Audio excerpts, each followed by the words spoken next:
আপনি কি আমার নানা জানের গোলাম না?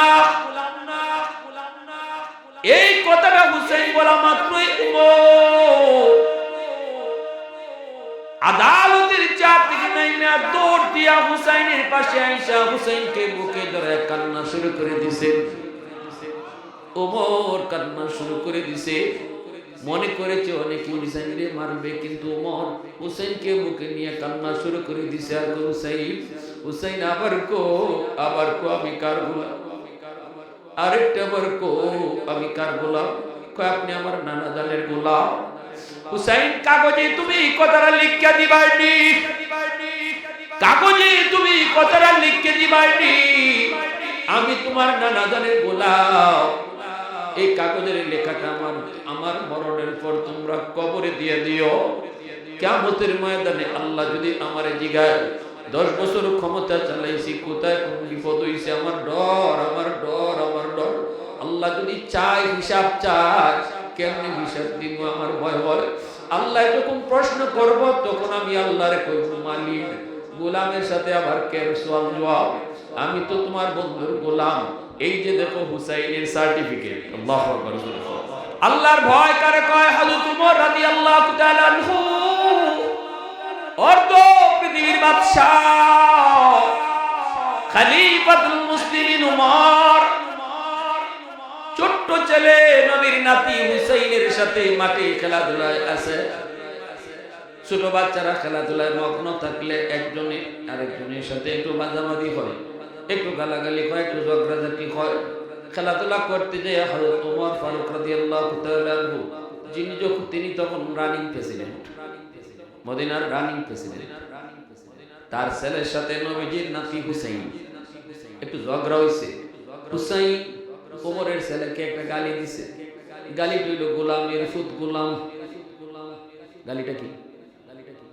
জোরে হইল। ওমরের ছেলে গুসায় ফায়ার, কিরে হুসাইন তুই আমারও গোলাম কইছ, আমার বাপরও তুই গোলাম কইছ। গোলামের ফুত গোলাম কইলে তো বাপরও গোলাম ক হয়, ঠিক না? কিসিকে বাপের দ্বারা রাগে গুসায়, আব্বা আব্বা আব্বা। হুসাইনে আজকে আমারে এমন গালি দিছে, আমার কাছে রইছে না গালি, তোমার কোন পাইছে? কেমনে? হুসাইন আমার কয় গোলামের ফুট গোলাম। আব্বা গোলামের ফুট গোলাম কইলে তুমি আর বার্তা হনি? হয়তো তোমার কথা তো ঠিক। এত বড় গালি দিছে হুসাইন।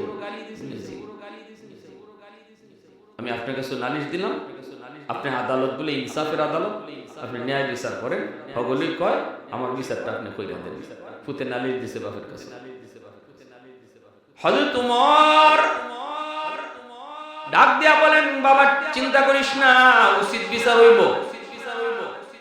আমার আদালতে সবসময় উচিত বিচার হয়, কখনো অবিচার হয় না, ন্যায় ইনসাফের বিচার।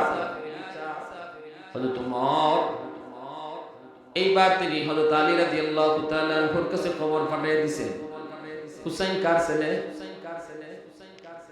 মাতওয়া হুসাইন কার ছেলে?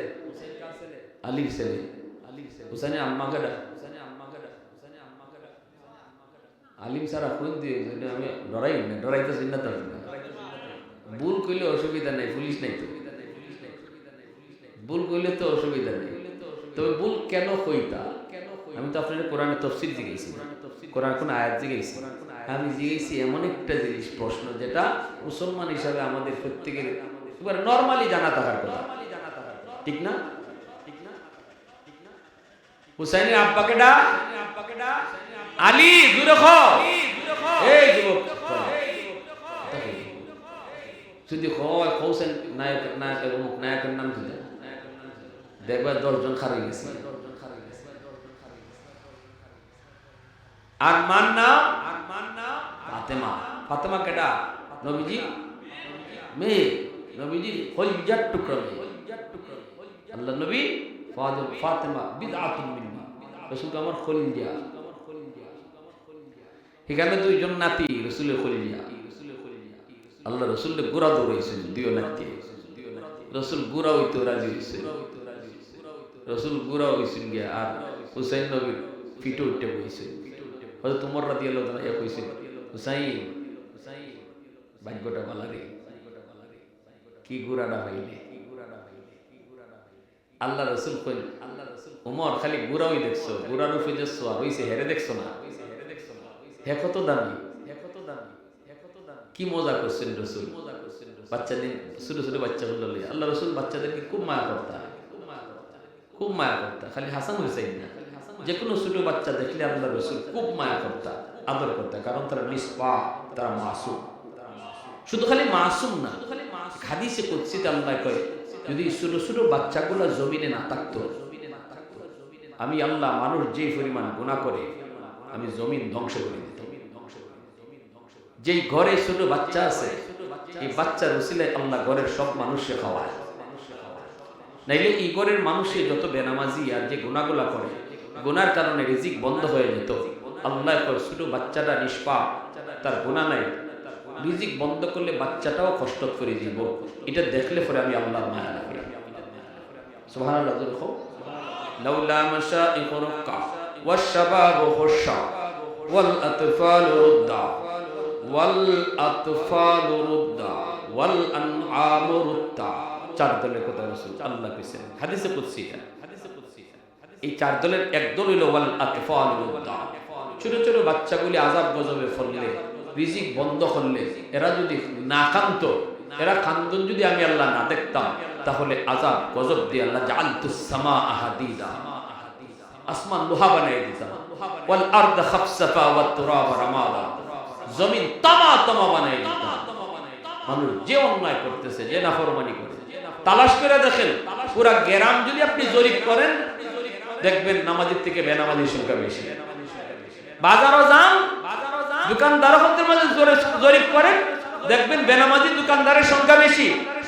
সব সময় মাফলে বেনামাজির পাল্লাই বাড়ি থাকে, ঠিক না নি? আল্লাহ কয় আমি আসমান লোহা বানাই দিতাম, জমিন তামা তামা বানাই দিতাম। ওমা আনজালতু মিনাস সামাই কাতরা, এক ফোঁটা রহমতের বৃষ্টি জমিনে আইতো না।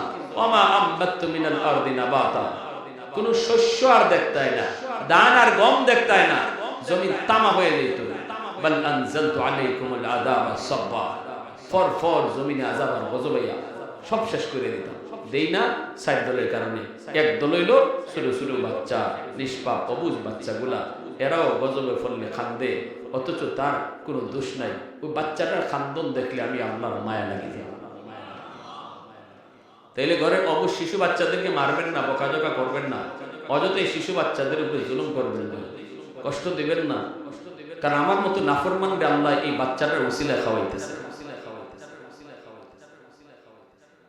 হুসাইন, তোমার ছেলে হুসাইন আমার ছেলেকে গোলামের ফুল গোলাম কইছে রে আলী।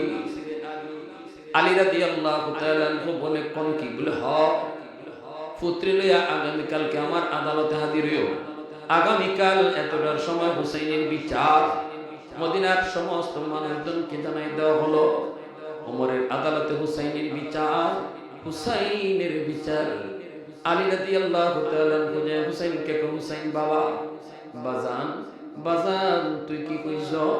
ওমরের ছেলেরে তুই কি কইছ? ওমর না রানিং প্রেসিডেন্ট, প্রেসিডেন্টের ফুলারে তুই কি কইছ? হুসাইন কয় আব্বা ওমরের ফুলারে আমি গোলামের ফুল গোলাম কইছি। বুঝা কথা কইব নি? আমরা মতো নি বুঝা ঘুরাই লিবা ডরের সুটে। আমরা লোক আব্বা কিতা কইছি মন নাই, আনাইলে কইতাম ইবাই কইছি হিবাই কইছি, কথা ঘুরাই ঘুরাইয়া। হুসাইন কই না, কইছি তো কইছো, কি কইছো? গোলামের ফুল গোলাম। ইন্না লিল্লাহি বাজান, বাজান তুই ইডে কিতা করছ? আচ্ছা গোলাম কইছো হেরই কই, হের বাপরে তুইলে বলিস, মানে হের বাপ তৈল অর্ধ পৃথিবীর বাসনা, এটা কেন কইছো? কাব্বা আমি কইছি কইছি কইছি কইছি। অন্যান্য সাহাবীরা এসে হুসাইনকে হুসাইন কালকে ওমরের আদালতে তোমার বিচার। ওমর বড় গরম, অনেক গরম। হুসাইন তোমার হাতে ধরি, তোমার কপালে চুমা দে, গালে চুমা দে, কথাটা একটু ঘুরায় কইও। কথাটা একটু বাকিটা আমরা দেখবো নি, খালি কইও আমার পুরাপুরি মনে নাই কিতা কইছি হুসাইন কই তোমরা আমার ইতে কিতা হিকাও উমরের আদালতে আমার ফাঁসিও কর যাইও যারা কইছি কইছি আর কেন কইছি এটা যদি উমর জানতে চাই অবশ্যই তো জানতে চাই বা কেন কইছি কেনটারও জবাব দিন আল্লাহু আকবার জোরে বল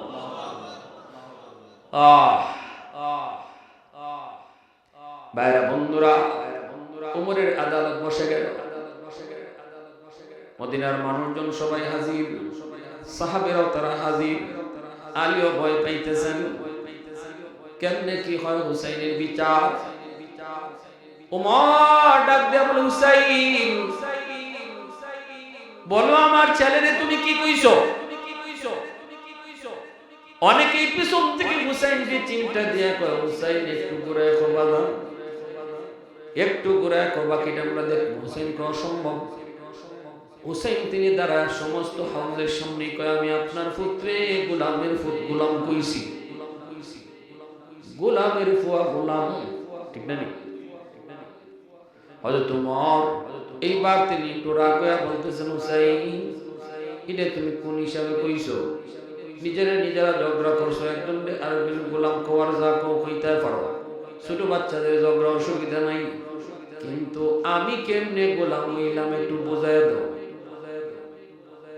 হুসাইন তখন বলে আপনি কেমনে গোলাম এটা আপনি আমি বুঝাইতাম আপনি বুঝবেন নি বুঝতাম না খালি আপনি কি হুসাইন তখন কই আপনি কি আমার নানা জানের গোলাম না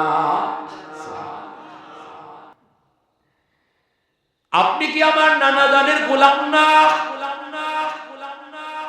এই কথাটা হুসাইন বলা মাত্রই আদালতের চাপ থেকে নাইমা দৌড় দিয়া হুসাইনের পাশে আইসা হুসাইনকে বুকে ধরে কান্না শুরু করে দিছে ওমর কান্না শুরু করে দিছে মনে করেছে অনেকে হুসাইনকে মারবে কিন্তু ওমর হুসাইনকে বুকে নিয়ে কান্না শুরু করে দিছে আর হুসাইন আবার কো আমি কার গোলাম আরেকটা বার কো আমি কার গোলাম কয় আপনি আমার নানা জানের গোলাম হুসাইন কাগজে তুমি কথাটা লিখে দিবাইনি কাগজে তুমি কথাটা লিখে দিবাইনি আমি তোমার নানা জানের গোলাম এই কাগজের লেখাটা আমার মরণের পর তোমরা কবরে দিয়ে দিও কিয়ামতের ময়দানে আল্লাহ যদি আমারে জিগায় 10 বছর ক্ষমতা চালাইছি কোথায় কোন বিপদ হইছে আমার ডর আল্লাহ যদি চাই হিসাব চায় কেমনে হিসাব দিব আমার ভয় হয় আল্লাহ যখন প্রশ্ন করব তখন আমি আল্লাহরে কইব মালিক গোলামের সাথে আবার কেন সওয়াল জবাব আমি তো তোমার বন্ধুর গোলাম এই যে দেখো হুসাইনের সার্টিফিকেট আল্লাহু আকবার আরো জোরে কো আল্লাহু আকবার फारूक तेरा नाम से इस्लाम रहेगा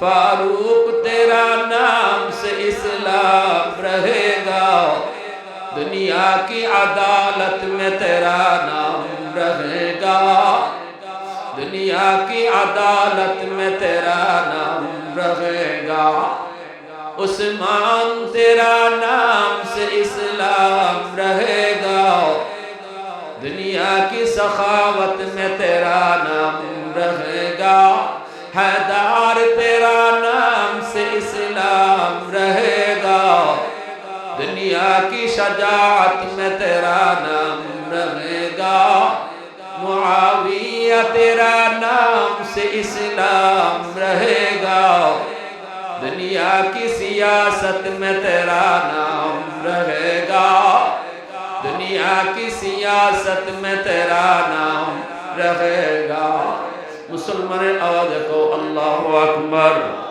আর জোরে আল্লাহু আকবার ভাইরা বন্ধুরা জন্য বলতেছিলাম হযরত ওমর কি পরিমাণ ভয় ওনার অন্তরে ছিল আমি হলো তাকওয়া এর নামই হলো তাকওয়া আল্লাহর ভয় আমি নি আল্লাহর কাছে বাস্তাম পারবো আমি নি আল্লাহর কাছে মুক্তি পাইবো ওমরের দিলের ভিতরে আল্লাহর ভয় এই ভয়টা জনগণের অন্তর কেমন হইছে এটা দেখার লাগি ওমর মাঝে মাঝে রাতের অন্ধকারে বের হইতেন দিনের বেলাও তিনি বের হইতেন মানুষের অন্তরে আল্লাহর ভয় কি পরিমাণ আছে একদিন দিনের বেলা তিনি বের হইছেন তো হইছেন বাইরা বন্ধুরা ছদ্মবেশে, সবাই তো উমরকে ঠিক মতো চিনত না, বাইরেছেন তো বাইরেছেন, দেখতেছেন একটা রাখাল বকরি রাখালি করে, উমর তার কাছে যে সালাম দেয়, রাখালে উমরকে চিনল না। উমর ডাক দেয়া কয়, রাখাল, এ রাখাল, একটা ছাগল আমার কাছে বেচবাইনি, আমার কাছে নগদ কিছু টাকা আছে। রাখালে কয়, ছাগলগুলির মালিক আমি না, আমি হলাম রাখাল, ছাগলগুলি আমার কাছে আমানত। ছাগলগুলি আমানতের বস্তু, কখনো খেয়ানত করুন যায়নি। হ্যাঁ, মেম্বারের কাছে মেম্বার এটা আমানত, চেয়ারম্যানের কাছে চেয়ারম্যান এটা আমানত, মসজিদের ক্যাশিয়ারের কাছে ক্যাশটা আমানত। এরকম ভাবে যে যে দায়িত্ব লিয়েছে, দায়িত্বটা প্রত্যেকের কাছে ছোট বড়, দায়িত্ব হলো আমানত। ঠিক কিনা জোরে হোক। রাসূল বলে, লা ঈমানা লিমান লা আমানাতা লা, লা ঈমানা লিমান লা আমানাতা লা, লা ঈমানা লিমান লা আমানাতা লা। আমানতদারি যার নাই তার ঈমান নাই, আমানতদারি যার নাই ঈমান নাই, আমানতদারি যার নাই তার ঈমান নাই। রাসূল তিনবার কইছেন। অন্য হাদিসে রাসূল বলেন, ইযা দুকিয়াতিল আমানাতু ফান্তাজিরিস সাআ। আমানতে খেয়ানত যখন বেশি বেশি হইব, তখন তোমরা কিয়ামতের অপেক্ষা কইরো, কিয়ামতের অপেক্ষা কইরো। সন্তান বাপ মার কাছে রাখা আল্লাহর পক্ষ থেকে আমানত। অতএব এই সন্তানের ব্যাপারে খেয়ানত করা যাইত না। সন্তানরে আল্লাহর মর্জি মতো লালন পালন করণ লাগবো, কারণ সন্তানের মালিক হলেন কেডা? আর একটু জোরে, নাকি আমি? সন্তানের মালিক বাপ, বাপের কাছে মার কাছে আল্লাহ আমানত রাখছে, মালিক মালিক। এজন্য আমার সন্তান কি দেখবো, কি শিখবো, আমার সন্তানরা আমি কি লেখাপড়া করাইব, এই বিষয়টা কিন্তু নিজের মর্জি মতো করলে হবে না। বাপ মা যদি নিজের মর্জি মতো সন্তানকে লেখাপড়া করায়, একদম বাগদুম গোড়াদুম সাজে শিখায়, ওই দেখা যায় তাল গাছ তারে শিখায়, আল্লাহর পরিচয় শিখায় না, রসুলের পরিচয় শিখায় না। ওই দেখা যায় তাল গাছ দেখাইলো, মক্কা মদিনা দেখাইলো না, শিখাইলো না আল্লাহর পরিচয়, আখিরাতের ফিকির। এই বাপ মা এই সন্তানের ব্যাপারে খেয়ানত করছে। কি করছে? কিয়ামতের মাঠে এই সন্তান বাপ মার বিরুদ্ধে আল্লাহর আদালতে খেয়ানতের মামলা দিবে। রব্বানা আতিহিম দিফাইন মিনাল আযাব ওয়ালআনহুম লানান কাবীরা। আল্লাহ, আমার বাপ মারে ডাবল শাস্তি দাও, আমার বাপ মা খেয়ানত করার কারণে আমি আজকে জাহান্নামে হইছি, তোমারে চিনি নাই, আখিরাত বুঝি নাই, গাঞ্জাখুর হইছি, ইয়াবাহু হইছি, বেনামাজি হইছি, বেরোজগার হইছি, কারণ আমারে বুঝ দেওয়া হয় নাই, আখিরাতের বুঝ আমারে দেওয়া হয় নাই আমার বাপ মার কারণে। তারা আমারে কোন জায়গায় ফরাইছে, যে ফরাইছে আগডুম বাগডুম হিকলাম, কবরে আইয়া দেখি আগডুমে কোনো কামই হয় না। ঠিক না? আজ পর্যন্ত যে শিক্ষক হলতে আগডুম বাগডুম শিখাইছে, শিক্ষক না খালি শিক্ষকের ১৪ গোষ্ঠী লইয়াও আগডুমের অর্থ হইতে পারবো? হ্যাঁ, কোন শিক্ষকের ১৪ গোষ্ঠী আইলো আগডুমের অর্থ হইতে বাগডুমের অর্থ খুদা খুদা উদি। এজন্য সন্তান বাপ মার কাছে আমানত। মনে রাখবা, যে সকল বাপ মা সন্তানকে যেভাবে মন চায় এভাবে পড়ালেখা করাইতেছো, যেভাবে মন চায় এভাবে বড় করতেছো, ঘরের মধ্যে টেলিভিশন দেখায় দেখায় সন্তানকে বড় করো, এই সন্তান হাসরের মাঠে আল্লাহর আদালতে মামলা দিবে। কঠিন মামলা হবে, জটিল মামলা। হাসরের মাঠে বহু বাপ মা সন্তানের মামলায় আল্লাহর আদালতে ধরা খাইব। কার মামলায়? সন্তানের মামলায় আল্লাহর আদালতে বাপ মা ধরা খাইব। এজন্য আমার ভাইরা বন্ধুরা, হযরত ওমর যখন এই রাখালকে বলতেছেন, রাখাল, একটা ছাগল আমার কাছে বিক্রি করো। রাখালে কয়, ছাগলগুলি আমানত, বিক্রি করা সম্ভব না। ওমর নিজের পরিচয় না দিয়া বলেন, রাখাল, একটা ছাগল যদি বিক্রি করো তোমার মালিক টের পাবে না। এতগুলি ছাগলের ভিতরে একটা ছাগল বেচলে বুঝতো না। রাখালে কয়, জি না, আমার মালিক বড় চালাক, বের করার সময় গন্যা গন্যা বাইর করে, ঢুকাইবার সময় গন্যা গন্যা ঢুকায়, একটা কম হইলেই বুঝিলেইব। ওমর কয়, রাখাল, একটা ছাগল যখন কম পাইব তখন তুমি কইবা কাদ আকালাহু যিব, বাঘে খাই নিছে। এই কথা কইতে রাখালে কয়, মুসাফির, চিনলাম না তোমারে, চিনলাম না, তুমি কেডা? তোমার এই কথা কইলে পরে আমার মালিক টিকে বিশ্বাস করবো গো, মালিকের দিকে বিশ্বাস করব, কারণ আমি জীবনে কোনোদিন মিথ্যা বলি নেই, আমানতে খেয়ানত করি নেই, কখনো আমানতে খেয়ানত করি নেই, কখনো জিন্দগিতে মালিকের সাথে মিশা কথা কই নেই। অতএব এই কথাটা কইলে আমার মালিকে মানি লইব, কোনো কথাই কইতো না। কিন্তু আমি তোমারে প্রশ্ন করি, দুনিয়ার মালিকরে আমি বুঝতে লাইলাম, ফাআইনাল্লাহ ফাআইনাল্লাহ, আসমানের মালিকরে কই রাখলাম? আল্লাহু আকবার, জোরে বলনা। দুনিয়ার মালিককে আমি বুঝলাম, কিন্তু আমি আমার আসমানের মালিককে কোথায় রাখলাম? এ যুবক, দরজা বন্ধ করে তুমি খানা খাইয়া রোজা ভাঙছো, আর মানুষের সামনে আয়া সেপ পালায়া পালায়া রোজাদার সাচ্ছ। মানুষে তুমি বুঝতেছো, কিন্তু ফাআইনাল্লাহ ফাআইনাল্লাহ, তুমি তোমার আল্লাহরে কই রাখছো? সবরে তুমি বাকি দিছো, কিন্তু আমার মালিকরে তুমি কোথায় রাখছো?